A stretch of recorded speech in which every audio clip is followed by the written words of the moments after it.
Hey everyone! For today's episode, I got Dan here with me, who is a friend of mine, guess from where, of course, network school. And we met about a month and a half ago. Mm-hmm. Yeah. Because you joined halfway through Yep. the cohort. Yes, absolutely. Excited to be here. It's been an awesome, month and a half. Time flies for sure at network school. It felt like yesterday when you first walked in, and I remember the reason why you couldn't join at the beginning was because you were still working at McKinsey and you had your full-time job, correct? Yep. Yeah. So I was working in consulting. I've been working in consulting for the past 2.5 years at McKinsey, focusing specifically on agricultural technology, and was just getting to a period of burnout. Ended up switching to an AI consulting role, and we'd done some work in Europe. My most recent trip was in Brussels, and I was just working crazy 18-hour days continuously, and I just gotten to a point of burnout. And my partner is here, is the founding director of Network School, Jackson, and it was just a perfect time for a break. So ended up taking a mental health leave and taking some time to go surfing, and then coming here to Network School.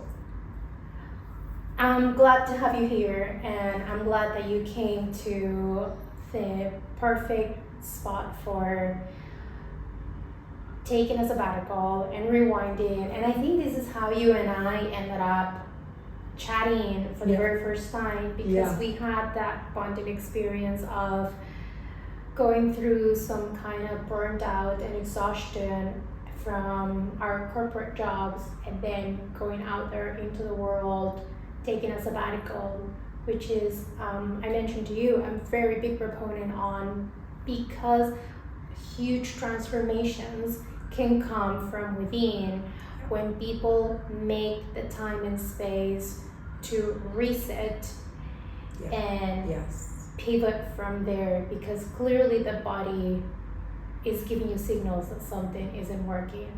So how did you come to that realization? What were the signals that your body gave you?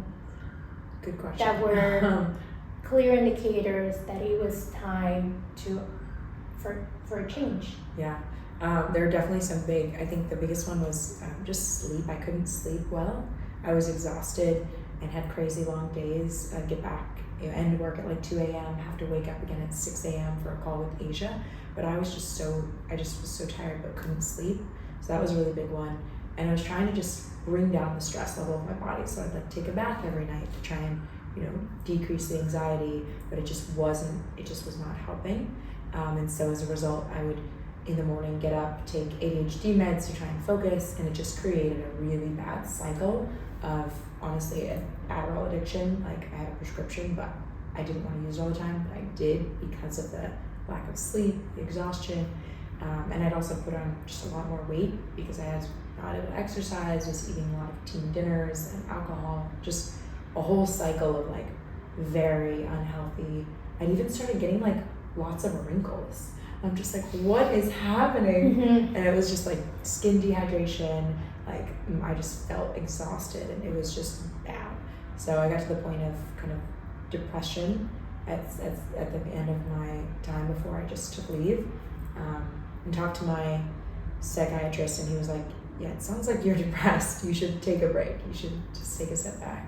So a lot of those physical symptoms were really kind of building up in a feedback loop with the mental symptoms. So it's time for a break. Wow. So it got very difficult from the sounds of it for you, to the point that even the medication was involved in it. And I think you mentioned this before, you took medical leave. In Canada we call it short-term disability, long-term disability. I know for some countries that can be surprising, because this is mostly common in the States and in Canada. That's the one that you took afterwards, which is I think a blessing for companies to be. This is one of the good things from working in the corporate world, that offer these type of packages to. And I would, if anyone, whatever role you're in, look into your short-term disability, short-term leave, health leave options. This is something I didn't even realize until I was in Europe. spending time with my friends. I went to visit some friends in Oxford for one weekend. So I was based in Brussels for a month and went to visit some friends in London and a couple in Oxford, and they had just come off of medical leave, 2 of them. And it's very common in Europe to take medical leave and actually take some mental health breaks. Like, they are much more, I guess, liberal about it and kind of open. In the US, we did not talk about it at all. Like, it was almost shameful to go on health leave, or especially mental health leave at McKinsey, because it's almost if you're not tough enough to handle this, if you're getting burnt out, then you should just quit.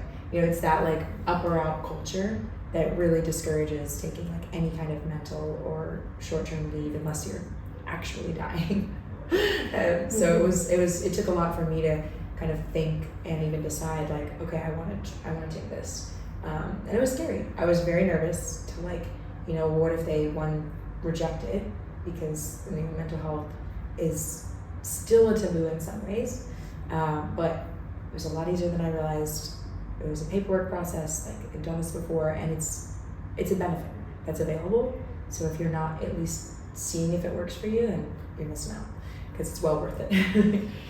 It is. You know, the ironic thing is that it's so good, but also it's so reactive to the systemic issues of the corporate world, where that's a whole other topic. We could talk about that for like an hour entirely, but I think that it's important that people know their policies in their organization so they can take advantage of any sort of support in terms of their mental health, because this is pretty serious when it comes to the point of not being able to sleep. It absolutely disrupts the way that you show up in the world and how you feel, and when that's prolonged for over weeks or months or years, there can be some pretty critical illness that come out of that.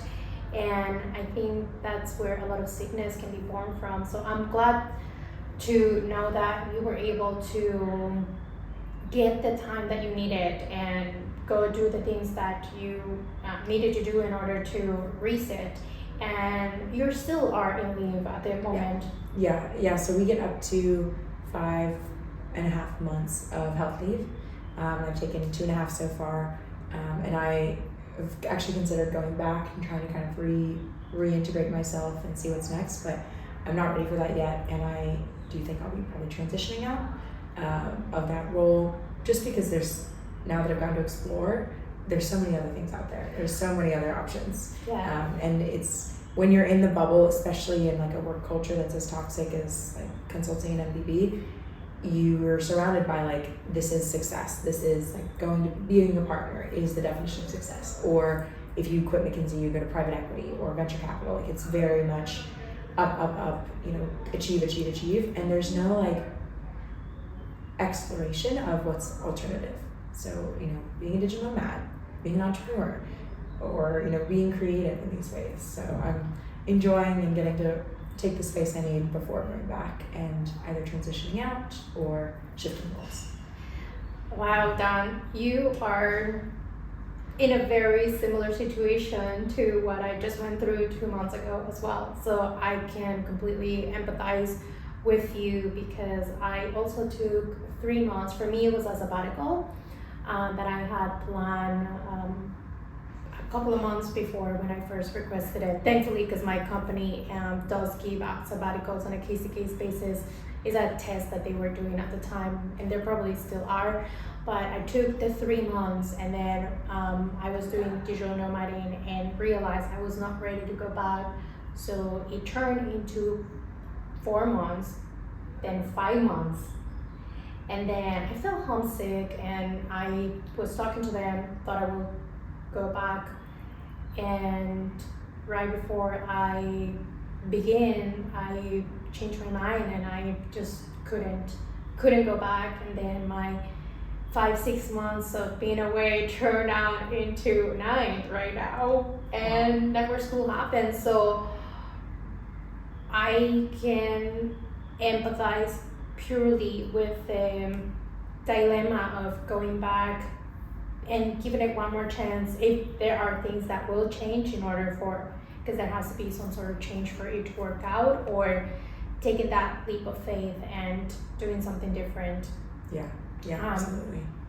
And with you coming into the network school after all of this, I am so curious to know what your experience has been, because the reason why I launched my community a couple of days or weeks ago, I mean officially last week, but it was a couple of weeks ago that I built it, was to help people who are burnt out to really take that leap of faith on whether they take medical leave or a sabbatical or they quit their jobs, to go and reset entirely. And I think that with the emergence of pop-up cities and startup societies and network states, then they can come to places like such where they can explore and test out and play with so many different things.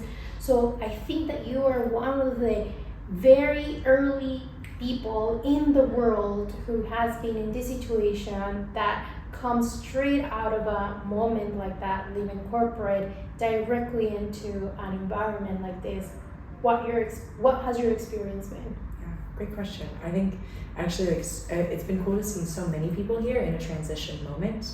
And I think the biggest thing is for me realizing that, especially in the consulting as it currently stands, which is travel every week, go to a client side, you're living in a hotel at night, which we are as well, but it's a different context. The work that I was doing was incredibly lonely in a lot of ways. And getting to be here, it's this huge contrast of, you have third spaces where you see people at breakfast that you know, you go to work out with people that you know, you're like on a project, you're working together with people, you meet friends who also want to work on shared projects together, like the values game or like, you know, meme coins, whatever. You just have places where you can find people that are like building together, and it's in a physical space. And it also made me remember, like, I love working and building on communities. Like, I love hosting events for communities. I love, you know, helping people get stronger at running, or, you know, teaching yoga, like things that are happening in the real world, not just in the technical world or in the virtual world or, you know, in client space. Like, it's kind of taking things from the virtual world and making them real again. And I just forgot how much energy that gives me, and how much I love getting to connect with people individually and being present with people.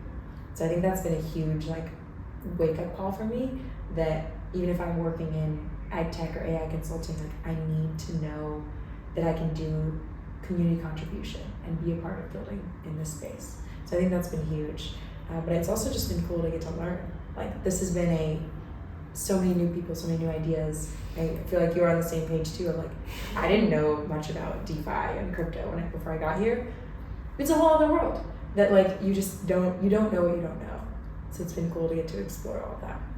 You and I go into the same DeFi classes. How do we bridge in a wallet? Yes, what is a DEX? Yeah, exactly. How do we provide liquidity? Yeah, exactly. How do we buy a Bitcoin? Yeah.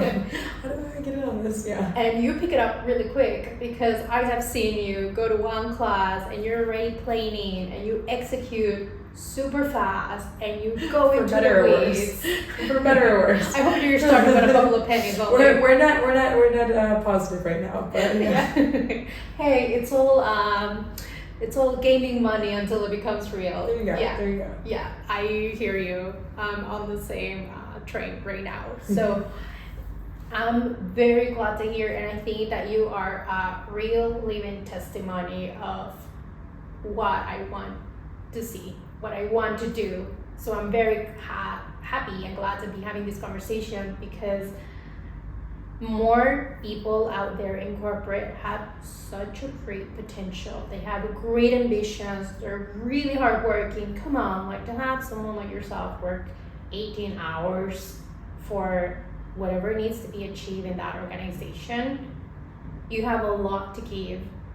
And if you do that in the right set of environment and the right things with the right vision of yours, imagine that potentiality that you're already seeing. But if we stay stuck into that environment, then we stay there for a long time, and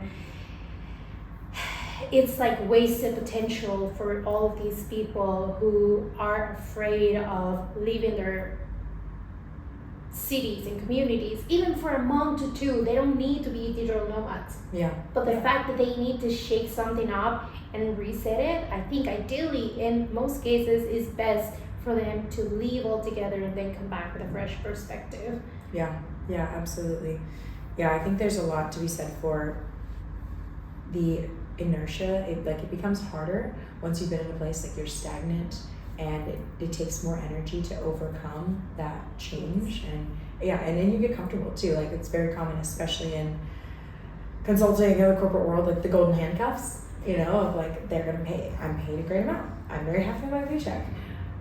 It's hard to leave when you see, oh, no other job is gonna pay me that much, and it's very mental as well as like financial. And so you have to like be strategic about how you approach it. For sure. Oh my God, yeah, the financial burden, and hence why it's so important that if someone is going to do something like this, that they have a game plan before then, because if they just pull the plug, then that can also have repercussions. And how were you able to prepare yourself in order to step into this transition when it came to... And the reason why I'm asking is because sometimes when we are in a place of burnout, there's only so much mental capacity and energy that we have to think about budgeting and finances and basic needs. So how are you able to prepare for the bare minimum to set yourself up for success? Yeah, honestly, I didn't do very well with that. Like, just full transparency, I was burnt. I was planning to take a sabbatical early in 2025. And like, oh, I'm gonna get all these things set up, and I just got to the point of pure burnout that I couldn't. I was like, I just need to take it now. I need to just go and breathe, and like, I can't do this anymore. So what I actually have done, and I'd kind of started it piece by piece, is like, I own some property, and instead of me paying the mortgage, I've rented it out, so I have tenants. I've made it so I don't have any monthly like lease or living expenses in terms of rent.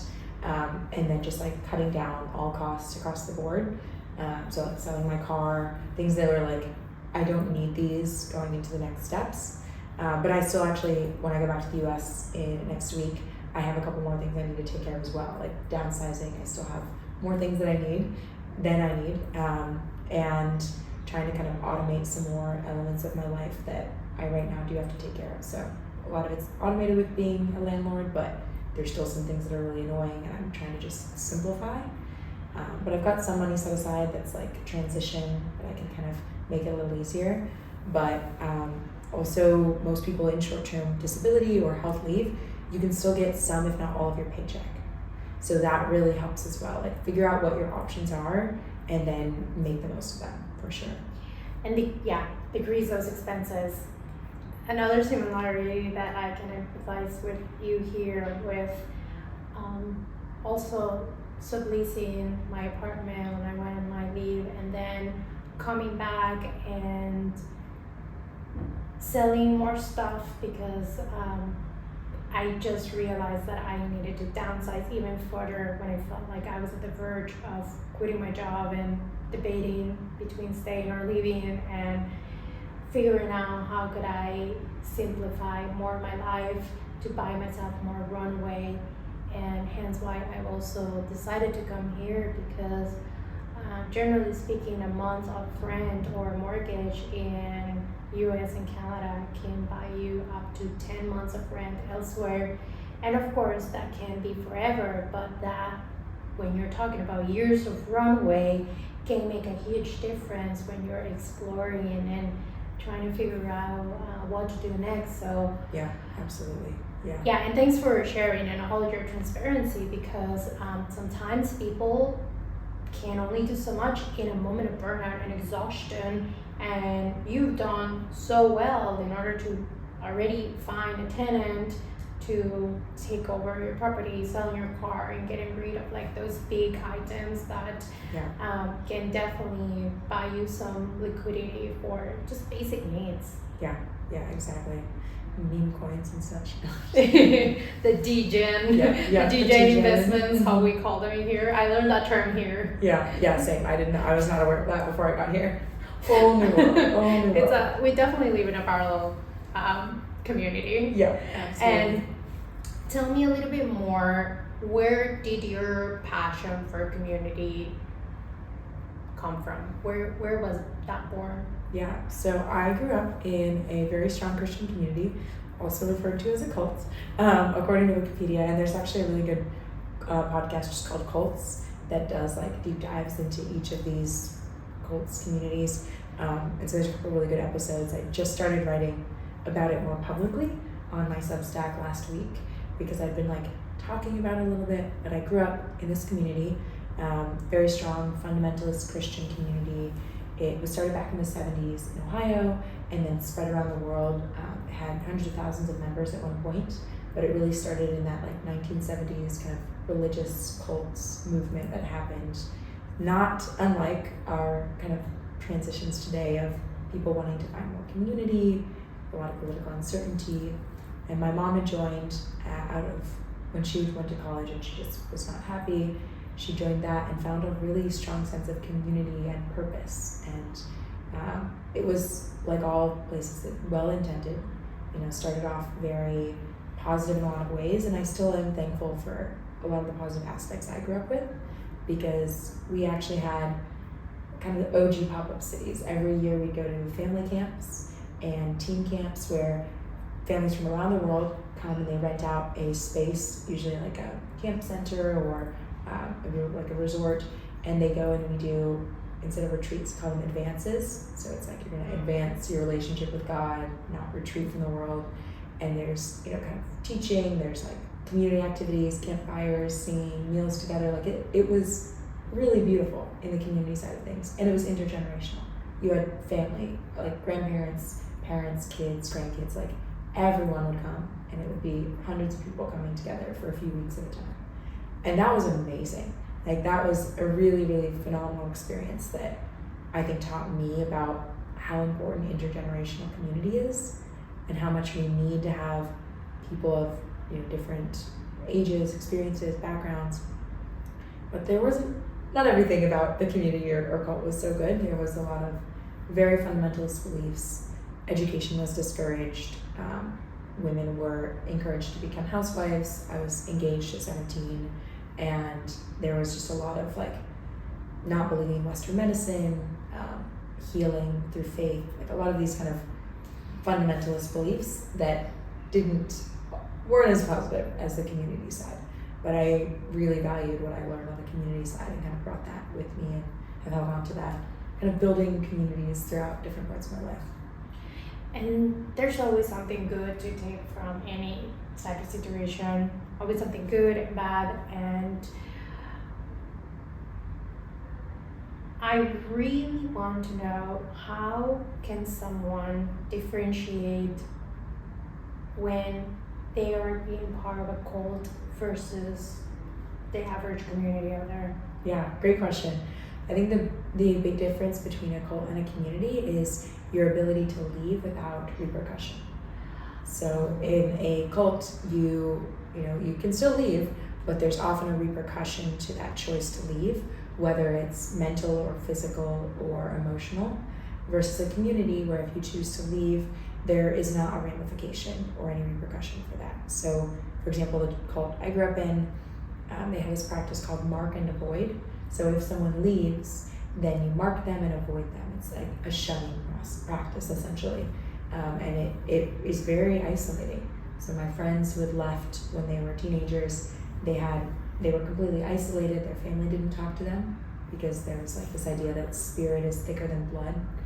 And a lot of them ended up in really bad situations because like severe isolation is very unhealthy, and it causes mental health issues. You turn to typically unstable or unsafe communities. A lot of them got into drugs, or some committed suicide. Like it was just a very bad result because complete isolation from your community is toxic. The extreme of what you know, your whole life you grew up in community, and then you're literally put into the worst possible extreme that can happen. Exactly. So that's the difference there, is that like repercussion versus wanting, like a repercussion in leaving versus you can leave without any repercussion in a community. It's that freedom to come or go as you please, and not have that fear. And that's my opinion, by the way. not a cult expert, learning to become a cult expert. I've collected a few cults communities throughout my life. But. I think you have way more experience than the average person, given the fact that you were born into it, grew up in it, and exited it. Yeah. Were there any repercussions that you had to deal with? Yeah, I didn't talk to my family for a while, or they didn't talk to me, because I chose to leave the church, and I was going to school, and there was just a really severe isolation during that time. I was trying to figure out how to, get an education. I went to community college, and then to state college. Got like scholarship I had some friends from like the restaurant that I worked at helped me get into college and go to school, figure those things out. But it was really scary. It was very isolating, and there was just a lot of, I don't know what's going on, but I think that's partly true for a lot of people in college, right? It's like figuring out how to do this whole life thing, and then also cultural adjustments. I didn't grow up with a lot of like pop culture, so I had some like fun pop culture teachers in college who were like helping me get familiar with like, here's some of the shows that we watched as kids, here's some of the like music that we listened to. And I also ended up working as a bartender, so I like caught up pretty quickly with like music, but just like things that were more normal for people who went to a public high school and like went to public education or grew up in a more secular experience, just weren't the same for me. So I had to catch up a little bit.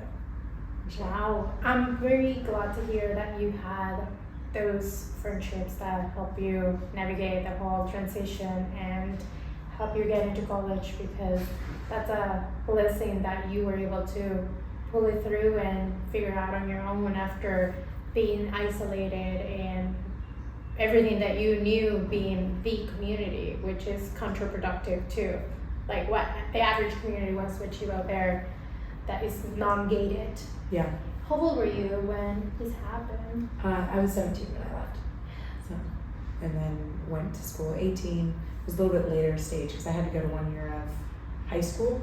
So I went to a technical high school for a year, like I don't know what they call it, career center, maybe, to get like some high school credit transcript, and then community college, state school. So 17 is when I left. And how did you, or let me rephrase this. Did you know that it was a cult at one point? Did you know that definition while you were in it? No, it was very much like when normal is relative, right? Like wherever you grow up, like that's normal to you. So like for me, we would go to these weekend seminars on like how to cast out the devil, how to like heal the sick and cast out devils. Wow. As kids, and we'd like learn to speak in tongues, go to these healing ceremonies, and like that was just normal. Like I wasn't, as a kid, I was just like, all right, like this is the seminar we're going to this weekend. But in retrospect, it's like it's not super normal. But I should be playing with my toys. Yeah, I was like, it's probably different. I was mostly doodling anyways, like, oh yeah, casting out devil spirits, like that's later thing. Wow. So that was like a very, I think, I didn't realize that though until I left, and honestly until I was in college and people were kind of pointing out to me like that doesn't sound super normal. And honestly until I was like 20, I didn't think of it as a cult. I'd never used that term. It was just a community. It was a church. It was a tight-knit religious community, and I again like a lot of positive things that came from it. But in retrospect, it's like you don't date people, you just are told to marry someone because dating's not in the Bible. It's like maybe that's not super like freeing, I guess. So I think that was when I realized it, after I was in college for a few years, had some retrospect and a different perspective. And also when I started talking to my sister again a couple of years later, it was like we both were like, oh shit, that was a cult. Sorry. Yeah. So that, yeah. Wow. And I have so many questions. Where do I even begin? While you were in it, did you have access to the internet? Did you have a mobile phone? Were you browsing things? Like, how was that dynamic? We did, we had online education, like we were homeschooled, and so we had access to the internet, but it wasn't like I was browsing a lot of different things or researching or exploring. I was mostly, like, we also grew up on a farm, so I spent a lot of time outside. I was the beekeeper, I also had goats. Like, my access to the outside world was a lot more like physical outdoors, played in the woods all the time growing up. We also had like survival training, so like how to, find food in the woods, how to build shelter, like very like self-reliant mindset, pseudo doomsday prepper. But I think like a lot of that taught me a lot of good outdoor skills, and I also, we gardened, we had an apple orchard, like very much there was access to the internet, but I was just using it to do schoolwork. And that was pretty much it. That's all you knew? Yeah. And then I didn't have a phone until I started working at the restaurant, and when I was 16. And that was when I was like, oh, okay, like, messaging, my community was the church. So like I had a phone, would message friends at teen fellowship. And, we'd go to like fellowship every night of the week. It was like Monday was prayer night, Tuesday was teen fellowship, Wednesday was group fellowship. Like we had something every night of the week, and like we're really close to the community. So it wasn't like I wasn't cut off completely from the world, but systematically, yeah. There wasn't like, oh, let's go explore these things out in the world. It was much more controlled. Right, like you didn't know what like an MTV was, or yeah, an Nickelodeon. No, we watched like Little House on the Prairie and like Bible shows growing up. Very, very much gated and filtered on all of the content and exposure that you had. Yeah, absolutely. Wow. And how did you make the decision? What was the process like when you realized you wanted to get out?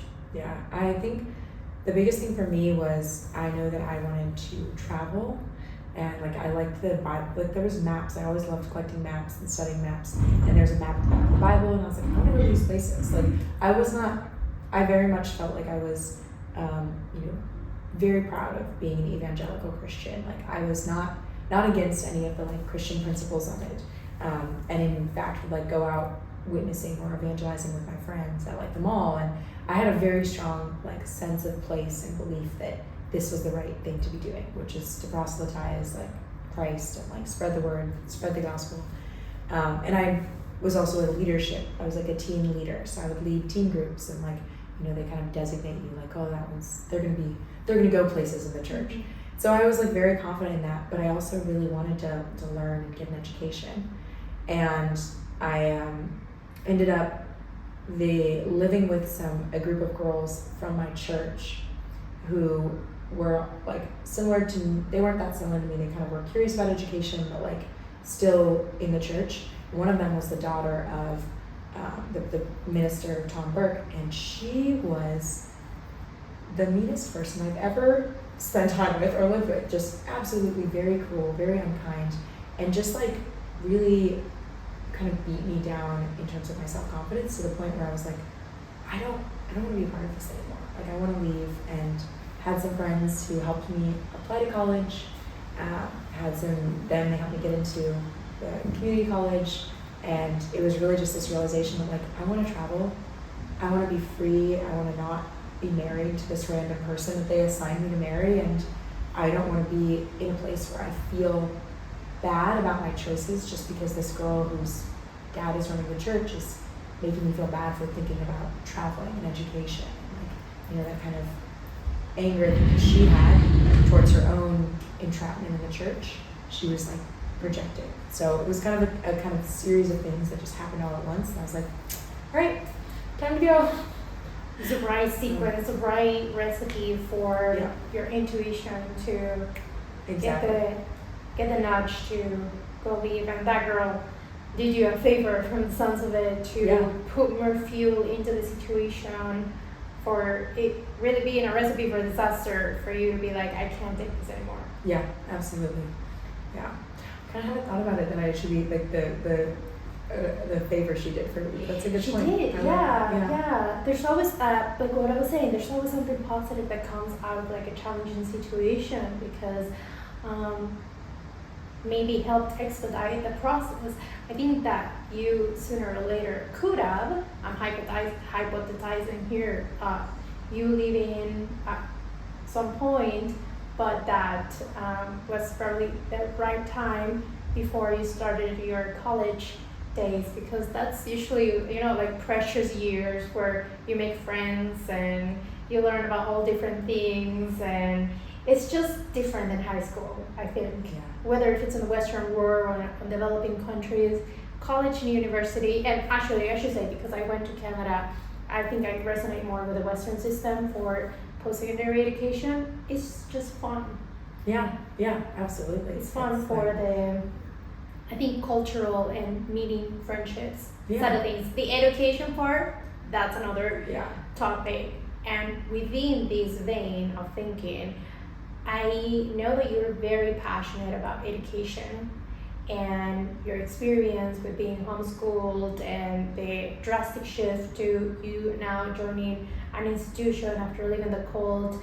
Tell us a little bit more on your stances on the overall education approach that it's being taken right now. Like, where do you stand, and what is your philosophy in all of this? Yeah, I think education is a tool for freedom, for sure.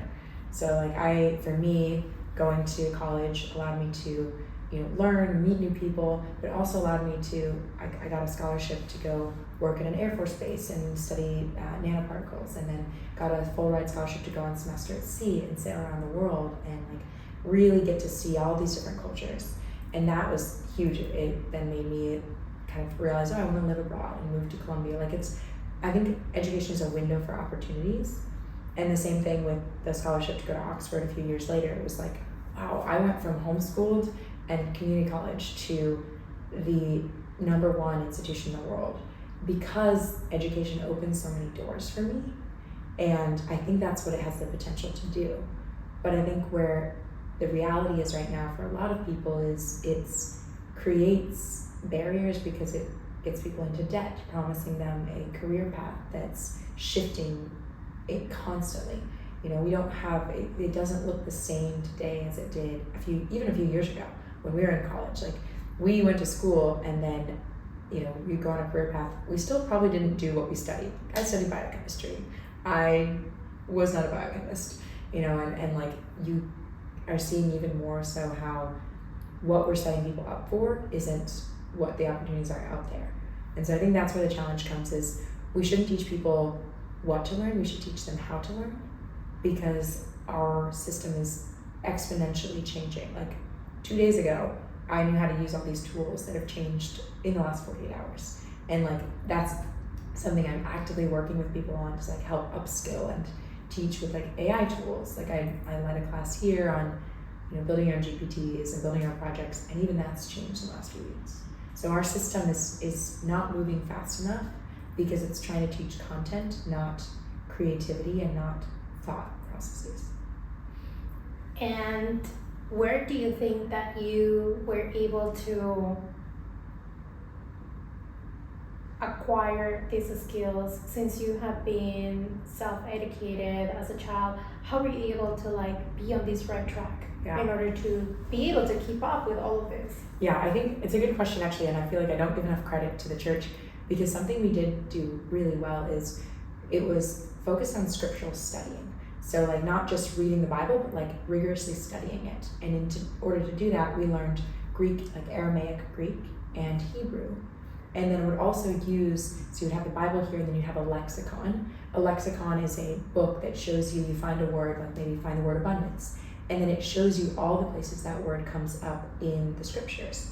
So then you'd go and you'd study and see what's the context of this? What's the etymology of the word in Hebrew and in Greek? And does this interpretation, I'm reading an English Bible because I speak English, does this actually speak to the intent of the original scriptures? Because, and this is what I do love about the church, because we don't have, when you read a Bible today, or any religious text for the most part, unless it's New Age that just wrote it, we don't have the original version. So we have something that's been passed down through several generations, or 2 millennia in the case of the Bible, and also many different languages. So the first English Bible was written in the 1600s. And before that, it was German, it was Roman. You had all these different languages, so we don't know what the original one said. And so what I do like about my church is that they were very, very adamant about study the Bible, make it your own, internalize it, and ask questions about how it's written today. So I think it kind of shot them in the foot a little bit because they actually did teach people how to think. Not everyone chose to do that. Some people did just like accept the information, like, yes, we believe you. But that really taught me this kind of curiosity of like, oh, what about this? What does that mean? What's the kind of details here? So that I'm really thankful for, is like they taught me how to dig deep into something and draw conclusions. And I think that's really helped with my work in consulting, my work in entrepreneurship, and then what I'm working on even today. And was that the same case for also your peers, the other kids that you were growing up with? Were they able to take that amount of value from these type of technique on this educational system, or was it more applicable to you? I think, now that I'm thinking about it, I think definitely a few of my friends, for sure. Like my friend Nyla, she left the church just a couple years ago. She'd been married for almost a decade. And she very much was like a very critical thinker and has taken and applied that in a lot of ways, but it didn't stick for everybody. And also not everyone wanted to dig in. We'd go and we'd have these seminars, and like the people who are leading the courses were really studying the scriptures, which is also part of why I was chosen to like lead these teen groups, because I was really studying, like considered a biblical scholar or whatever. And I think you have to have, for any good cult, you have to have people who are kind of philosophers and then people who are sheep, right? Like people who are going to follow and then people who are going to lead, and those leaders have to be people who are going to have, I found this new idea, or I've uncovered this new information, or this information was divine to me, which I think a lot of it was just how you studied it. So I do think some people made the most of it and internalized that studious approach, but then I think a lot of people didn't. They just wanted to follow. They wanted to be told what to do because it's easier in a lot of ways. So it can be like a double-edged sword where you get very complacent and very comfortable to feel like everything's already taken care for, where it's linear, you follow orders, and then there are the other ones like yourself who want to question, want to challenge, want to dig deep, and you're curious to figure out why behind things. Yeah, exactly. Yeah, I definitely think the why is, hopefully everyone asks that question, but I think a lot of people don't. And especially if you grew up in a church where why can get you in trouble to like a certain degree, unless it's why within the context of what they already believe, definitely discourage people. So, unfortunately, still some people in the church, but it's disassembled a lot. And were you ever at danger or at risk for questioning anything while you were there that was seen almost as a threat? Yeah, I think not really. Like the way that it's very, very smart. Like to lead a good community or cult, you have to be really emotionally intelligent. And what the leadership in that specific group, like it was a bigger group that I was a part of called the Way International. The small group that was kind of a branch of it was called the Scriptural Study Center. And this guy leading that, his name is Tom Burke. Tom is very good with people and very good at figuring out people, but also very like narcissistic. And I think what he did do a good job of was when he saw someone who was studious and questioned things, he gave them access to kind of an inner circle. So my friend Nyla and myself, we were both considered like studious and high leadership potential. And so then we were selected to be a part of this like teen leadership group. So we would go early to the teen camp and we'd get to have individual discussions with Tom Burke and his son and the leaders, and like really get to be a part of that inner circle. Because if you get the people who are thinkers and kind of leaders looped into the like special kind of, I don't know what you call it, the elite of the group, they're more likely to stay because they benefit from it, right? They get to teach and maybe even get a salary from teaching, and like that can become their job, or they get accolades, or they're in a position of power. Like it's a very strategic way to keep the thinkers and the leaders close within the group. So it wasn't I was in trouble. It was more like, oh, you're gonna think outside the box. come inside the leadership box. We'll mold you. Yeah. We'll mold you. We'll shape it, and we'll take care of it in order for us to to give you the answers whenever you have questions, type of thing. Exactly. Which is it reminds me. I mean, it's not applicable to this case, but it reminds me automatically of this saying of like keep your friends close and your enemies closer, type of thing, or your threat closer, because then you can have better chance to influence them. 100%. Get an edge of that. For sure. And with all of this that you have been living through, where do you see the opportunities for education evolving? Do you particularly focus on kids, on like teenagers, college, or adults? Where in the education landscape are you mostly leaning towards? Yeah, I think for me right now it's a combination of like kids and then adults. Like I'm passionate about ag tech and feeding the future. And I think also this like agriculture and technology where they intersect, there's a lack of education around it. Like most people don't know where their food comes from, or the fact that like a radish grows in the ground, or that you pick avocados off of a tree, or vanilla off of a bean. Like we just don't have this connection with our food, and it also means that we don't put the value into it. We don't think about how much it's processed and how unhealthy it is. And so along with the fact that AI is moving really fast, I think there's an opportunity to combine this like teaching about how our food comes from, and then also teaching the people working in that food space, here's these AI tools that are changing the industry rapidly. Let's use them to feed the future. And so that's kind of what I'm working on right now, which is AI consulting for agricultural regulating bodies. So people that work in ag, let's make their workflow easier, let's teach them, let's build tools for them. And then also making some videos of, we went on a coffee farm tour, we went on a frog farm tour, and then I also toured the largest insect factory in the world, which is just an hour away. And like still building and creating a story around like, this is how our food works. And like, I want kids to be excited about it and see it. Like I'm building up for my nieces to show them like, this is where food comes from. But then also for adults who don't know where their food comes from. And so we don't value the things that matter, just like what you eat 3 times a day. And this is a topic that not a lot of institutions around the world are teaching kids on, similar to like personal finance and budgeting. They are left aside, and then you come in and start buying food off the grocery stores and don't know how the supply chain works, and people with so many issues like IBS, I think it's called,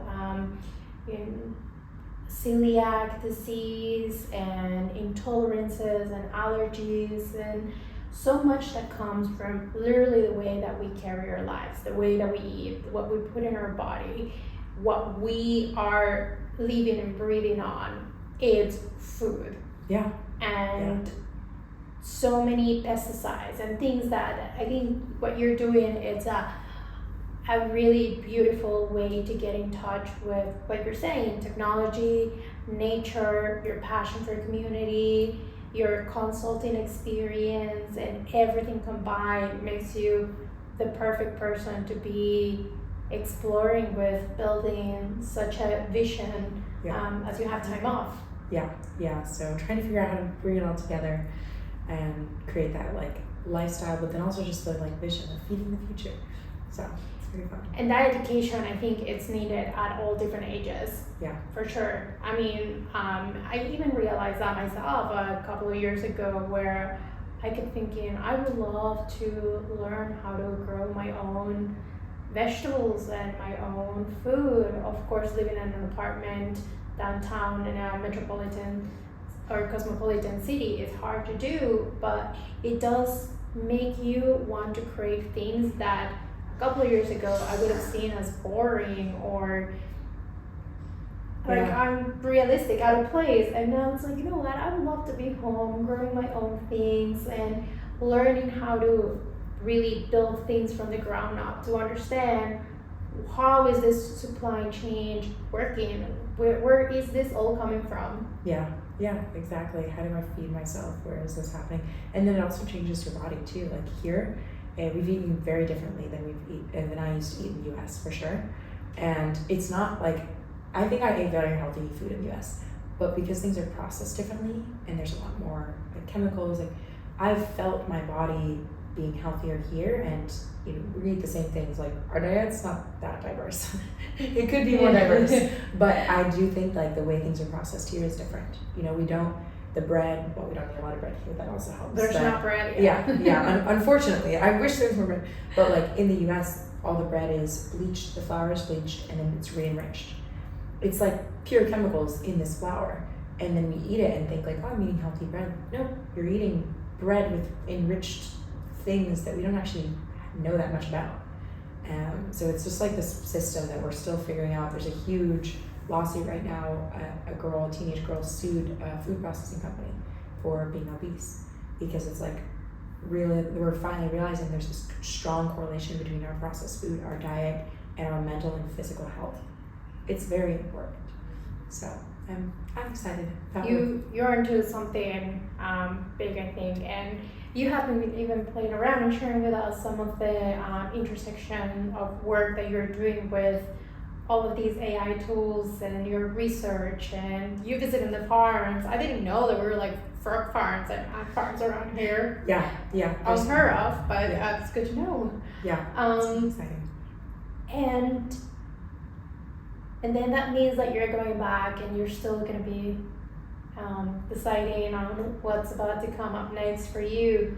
And as you have now been here in the network school, and you have had a very interesting trajectory in coming out of a cult and community building, how did you end up stepping or coming across the whole concept of network states and startup societies and pop-up cities? Yeah, good question.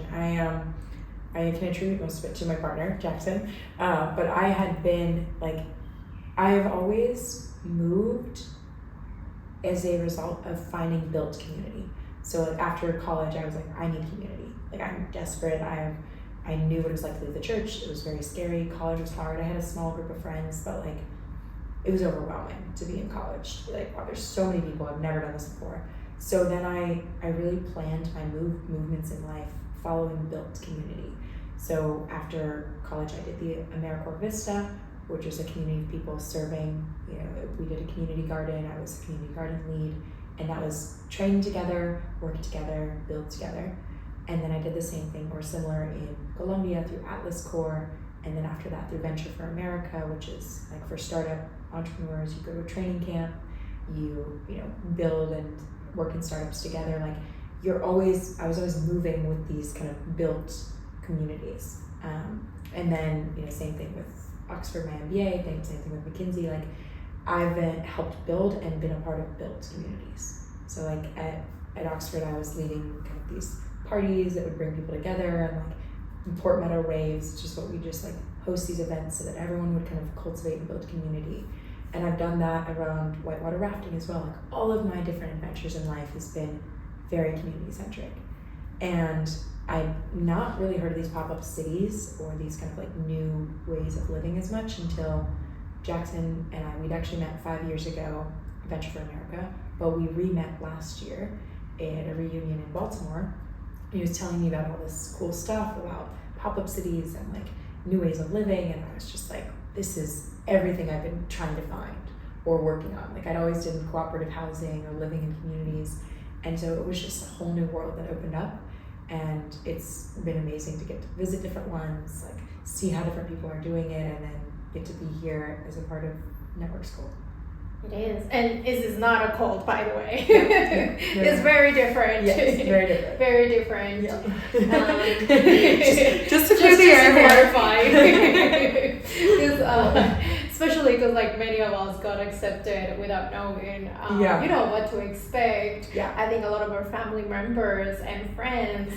You flew around the world to do what? A good question. Are you going to a cult type of thing? Yeah, absolutely. I mean, if you put it into perspective, it's a bunch of people here with a shared vision, building things, a lot of technology, crypto, so definitely not a cult. Exactly.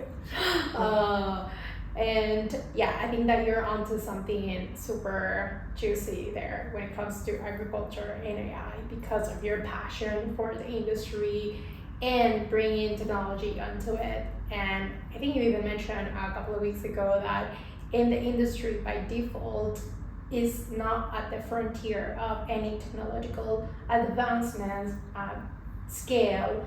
I mean, not compared to other industries, of course. Yeah. Like for example, I'm just making this up, like the port of Singapore that has a lot of automation and technology to automate the way they operate is a thing, but with agriculture, it's a little bit more old school, if I were to come up with a word. Yeah, and they've been at the forefront of tech in many ways, like historically. I mean, the reason agricultural revolution happened and society's happened is because people were like, oh, let's get creative with this. Same with the industrial revolution, is like factory farming started. But there's still some elements where it's like we are missing puzzle pieces of how to make food more, not just efficient, but healthier.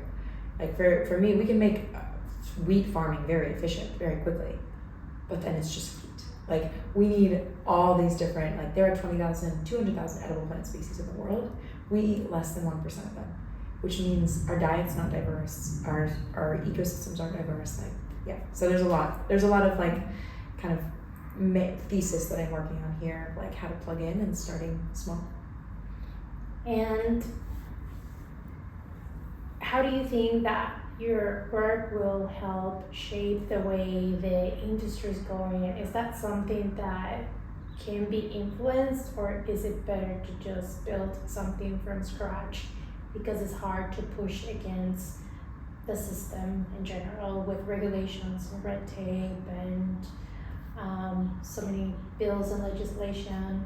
Yeah, good question. I think the like small points that I'm starting in right now, I've worked outside of the system as an entrepreneur. I used to broker bees, connected beekeepers and farmers to facilitate pollination. That was like working outside of the system to try and change it.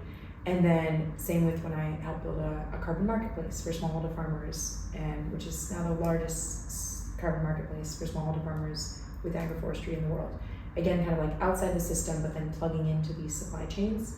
And I think there was a lot of opportunity there, but still some like challenges. And then working at McKinsey has been my thesis of like working within the system.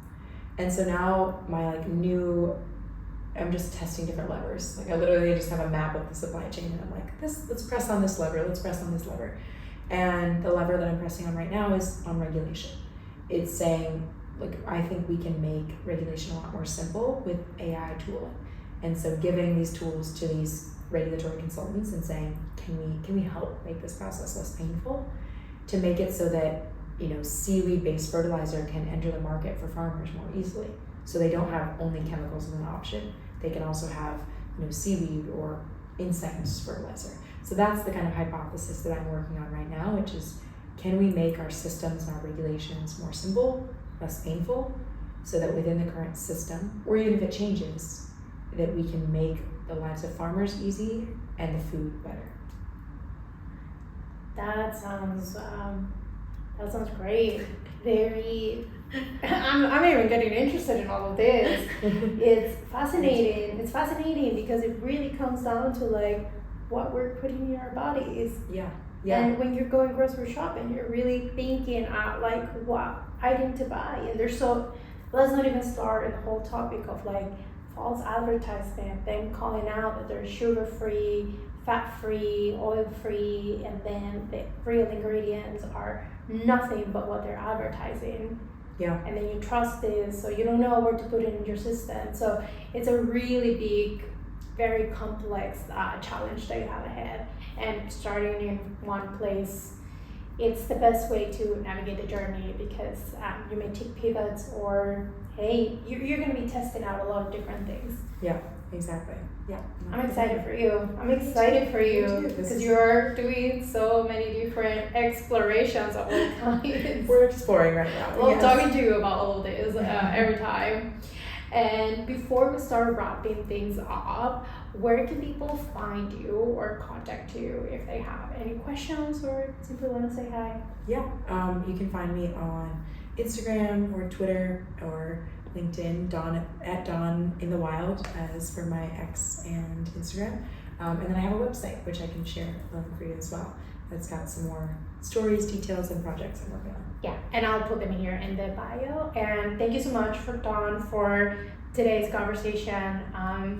Like I was telling you before, this is a part of me wanting to catch up one-on-one and open up the curtains for others to see more about what we're up to here in this very interesting node that we have been setting ourselves up for the last 3 months, where our conversations every day are pretty much examples like such, and you end up with so many different ideas and collaborations with your friends and peers here, because there's always something juicy to jump into that's really exciting. And I'm very happy for you to have taken that leap of faith to go on your medical leave and not have to wait for your sabbatical and pushing it through, because I have seen cases and it can look very painful, and you have been exploring so many different things here as a playground to reinvent and reset yourself, which is a living testament of what I want to see more in the world. So thank you for being that example. Of course, my pleasure. I like that. A playground for experiments. It is. Sure. All right. Well, thank you, Dawn, and everyone. Until then, bye, everyone.